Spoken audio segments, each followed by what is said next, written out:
but also to Real Madrid, the first two teams to make it out of the group stages. Let's get some instant reaction now. Here's Jules Breach with Graham Potter. Graham, that game had a bit of everything, but that must feel like a huge win. And win is certainly not easy, that's for sure.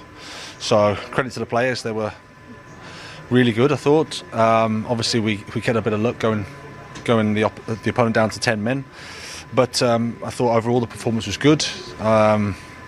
Nice to keep a clean sheet again, and to come away with 3 points is fantastic for us. Well, let's go back to that game-changing moment with Tomori's red card. What did you make of the sending off? Yeah, it's hard from where I'm sitting. I've not watched it back, but it looks like he's got a hand on him, and he's Mason's through on goal from where I am. But I need to have a look at it again clearly. But nice for the penalty, nice for Georgie to score, and it was a good move, I think, to get in there in the first place. So, yeah, it is what it is. Sometimes they go for you. Jorginho, as you say, converted really coolly from the spot in what was an intimidating atmosphere. How important was it for you and the players out there to keep control of the game after they went down to 10 men? Yeah, that's the trick. You want to try and control the game, but not be too passive, and not because you see the atmosphere here. Only one action can result in a goal, and then all of a sudden the stadium erupts, and they feel like they've got the extra man again. So it's a balance between having good structure, keeping the ball, and at the same time trying to threaten the goal and trying to score again. Mason Mount has got a lot of praise tonight. He's your only outfield player to start every game for you so far. How important is he to everything that you want to do with this team? Yeah, really important. Obviously he was on a yellow card and he plays a lot of football, like you said, so we just felt at half time it'd be sensible to give him a breather, but I thought he was fantastic, got in some good spaces, tapped the goal well, won the penalty for us, and was a constant threat, I thought. So really pleased for him. I've been really pleased for him, with him, from the start. So these are really important. I don't think AC Milan were able to deal with Chelsea at all, particularly in the second half. And I think the word is maturity. Chelsea just looked a cut above AC Milan, even at the San Siro. So great performance, and great to see Chelsea at the top of the group. When we saw there the amount of possession that Chelsea had away from home, you'd expect that when AC Milan go down to 10 men. And Stefano Pioli, furious with the officials at the full-time whistle. He should save some of his frustration for his defender as well. You made the point at half-time. If you do that, you're going to get yourself in trouble. Yeah, you give the referee an opportunity to make a decision, and invariably they don't go your way. And I understand the frustrations from Milan's point of view, but the rules are the real rules. It's a red card because there's no intention to play the ball, and as simple as that. Some may not agree with it, but that is the rules and where we are today. But I think Chelsea, what was presented to them after that red card, they absolutely took it with both hands, and they went and dealt with Milan the way they should be.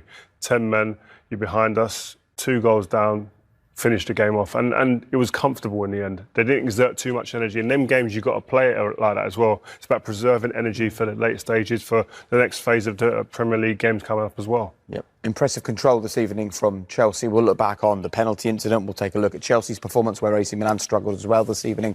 And don't think 5 with a game to spare. Other breaking news this evening. Congratulations, Real Madrid and Manchester City, the first 2 sides to have made it through the group stages into the knockout rounds in this season's Champions League. But we're going to break down exactly what happened in the penalty incident. Everyone's talking about the sort of arms on the shoulder from Tomori. We'll get to that. But how it all unfolded is actually fascinating from a tactical perspective. Unacceptable. It's not often something happens in a football game that angers you, especially when it benefits the team, your team.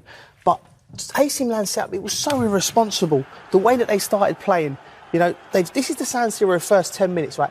This is fine now, where you sort of set up and you've got your back three and you've got your holding midfielder coming in. They're going to play expansive football. They're going to take the team. And Rio Ferdinand, who's playing left back, was playing in the midfield there. You see him in the middle of your picture, number 19. But I just want to quickly highlight why they got into the trouble they did. And this is the occasion here. That is your centre-half there, Tomori, looking to make a run in depth. Now you have to bear in mind, against a normal team, that might be acceptable. But to leave this space against Reece James, who was fantastic and which caused you so much pain in the game, I can't get my head around why Pioli would do that. Again, Tomori runs, there comes out, not again. Now Tomori's got to run all the way back to make up the back three again for the build-up. Rio Ferdinand, the left back who's responsible for Reece James, into the midfield. Again, it goes to Tomori. Now watch this again. So he's made one run, Tomori. We'll just play it on the touch here. Now watch this, Ree. This is unbelievable. He has run into this. This is your centre half. I just want to quickly put that into some perspective. First 10 minutes of a Champions League game, your two centre halves are 42 yards away from each other. There's no what-if thinking here. Can I just ask quickly, like, this is a plan, right? You've all played the game enough to know this is a plan. So what do you think the plan is, even if it's confusing you now? Pioli has made I think he's made a judgment call where he thinks we're a better side than Chelsea, we can flood the midfield and we won't lose the ball. But that's not how football's played. The ball gets turned over, right? Nothing comes of it here. Look at that, Joe, as well. If you look at it, just go back there a little bit. This is in the first 5 minutes, by the way. They're playing now. There you're 3 versus 1, 2, 3. First 5 minutes, taking big risks in the game. It's 90 minutes. He's gone all out straight away in the game, and they do end up getting punished. Yeah, it's all tactical. That's come from Pioli. Even the arms up there from Tomori, he's angry because he's not got the ball. So there's a tactical plan that needs to be executed. Right. The players haven't executed it, and it's then led to those spaces. Yeah. But it's bad tactics from the manager that the players. He's put the players in that situation, which has then led, obviously, the first penalty. Again, and I just want to... and you're bang on, right? That here's Fernandes, who's the left-back, who should be thinking, after watching Reece James, I need to be back in. Right, this is a turnover. Chelsea have just turned him over. That's your left-back, highest player up the pitch. Now, watch his recovery run now. Like, there should be some urgency of him going, I need to get back in there to protect Tomori. Yeah.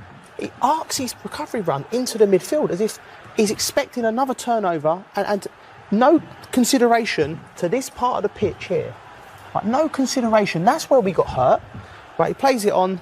Chelsea put a decent passage of play. Chelsea put together. Now Tomori, ball eventually goes to Reece James. Right, nothing. Look now for Tomori on this position, who's made 44 runs already in the first 10 minutes.